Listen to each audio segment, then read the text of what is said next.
Hi foodies! Welcome to Food Bites. Ako nga pala si Rave and I'm stoked to share easy peasy recipes that will make your taste buds dance.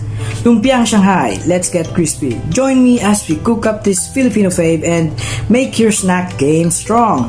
Subscribe to my channel for more foodie fun, cooking hacks, and Lumpiang Shanghai goodness. Salamat mga ka-foodie! After natin iwain ng mga ating ricado, pagsama-samahan dito sa grinder at ilagyan ng mga pampalasa para mas marap ang ating Lumpiang Shanghai. Pag namitan natin ang ganitong consistency, pwede na natin isali sa bowl. Pagkatapos ay ready natin ang ating lumpia wrapper at isa-isa natin ibalot ito.